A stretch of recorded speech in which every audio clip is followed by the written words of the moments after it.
देखिए अभी अपन जो क्वेश्चन कर रहे हैं वो क्विंग थ्योरी का क्वेश्चन नंबर 6, ये एमकॉम 1993 के एग्जाम में आया हुआ है। क्या कहता है? 3 cars including the service car can be accommodated in a repairman shed. ठीक है। Other car can wait outside the shed. 3 car एक बार में शेड में आ सकती हैं और बाकी की जो कार हैं वो क्यू में रहेंगी, मतलब बाहर रहेंगी शेड के, यानी सर्विस जो मिलेगी वो 3 को ही मिलेगी। If arrival of car follow Poisson distribution and distribution of service time is exponential, then find out the probability that arrival can drive directly in the shed. ठीक है। क्वेश्चन की लास्ट टाइम में लिखा है the car arrive to the shed at the rate of 10 per day, तो lambda हो गया 10 car per day, and service rate is 12 car per day, तो म्यू हो गया आपका 12 कार पर डे। इसमें आपका जो पहला क्वेश्चन पूछा गया है, find the probability that an arrival car drive directly in the shed, यानी उसको वेट नहीं करना पड़े, वो क्यू में लगे ही ना, वो सीधा ही शेड में पहुंच जाए, यानी सीधा ही सर्विस पे पहुंचे, सीधा ही सर्विस पे ही पहुंच जाए, उसको क्यू में लगना ही ना पड़े। इसका मतलब ये हो गया directly enter into the shade.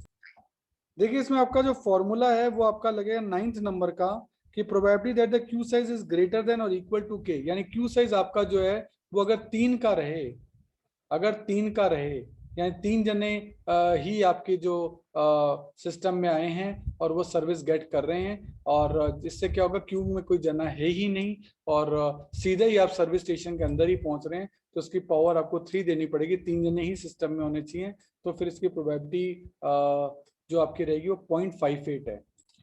देखो 3 जने सिस्टम में रहे, उसकी पॉसिबिलिटी है 10/12 की पावर 3, यानी 0.58, यानी सिस्टम में 3 जने होंगे, ये बात की पॉसिबिलिटी है 58%।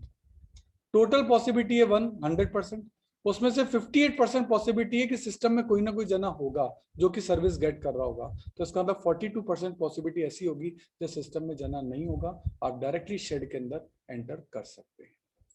पॉइंट नंबर बी में आपको कहता है find the probability that an arrival car will have to wait outside the shed, कि उसको वेट करना पड़े, यानी सिस्टम में पहले से 3 जने हों, तो 3 जने हों उसकी पॉसिबिलिटी तो हमने निकाल ही रखी है। भाई सिस्टम में अगर 3 जने पहले से हैं तो आपको तो बाहर शेड के बाहर वेट करना ही पड़ेगा, अपनी बारी का इंतजार करना ही पड़ेगा, तो 58% चांस है शेड में कोई ना 3 जने होंगे, और नहीं होने की पॉसिबिलिटी 42% है, तो दोनों आंसर एक के साथ एक अंदर के अंदर छुपे हुए हैं। नेक्स्ट क्वेश्चन अपन ले रहे हैं क्वेश्चन नंबर 13, ये एमकॉम 1988 में आया हुआ है। Mean arrival rate of the customer है 10 पर आवर, तो लैम्डा हो गया 10। मीन सर्विस रेट आपकी है 12, तो म्यू हो गया आपका 12। Arrival are according to Poisson distribution, से हमारे आंसर पे कोई फर्क पड़ेगा नहीं।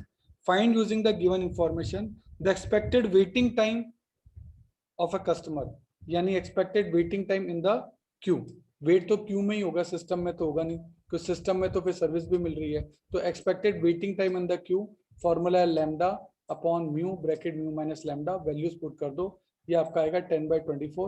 मिनट्स में कन्वर्ट करना तो इंटू 60 कर दो, तो उसका 25 मिनट्स आपको क्यू में वेट करना पड़ेगा। दूसरा पूछा था expected proportion of time the facility will remain idle, यानी आप बेकार होंगे, तो देखो बिजी तो है लैम्डा अपॉन म्यू, ये तो बिजी रहने का शेड्यूल है, और टोटल 1 में से लेस कर दो तो आइडल का रेशियो निकल जाएगा, तो 1/6 यानी 0.67 मिनट्स इंटू 60 कर दो, तो टोटल आवर में भी आप कन्वर्ट इजीली इसको कर सकते हैं। नेक्स्ट पूछा है the expected length of the Q, तो एक्सपेक्टेड लेंथ, टाइम नहीं पूछा, लेंथ यानी expected number in the Q, तो फॉर्मूला रहेगा lambda square upon mu, mu minus lambda, values put करो, यानी 4.167 कस्टमर हमेशा क्यू के अंदर रहेंगे, expected number of person in the Q है ये।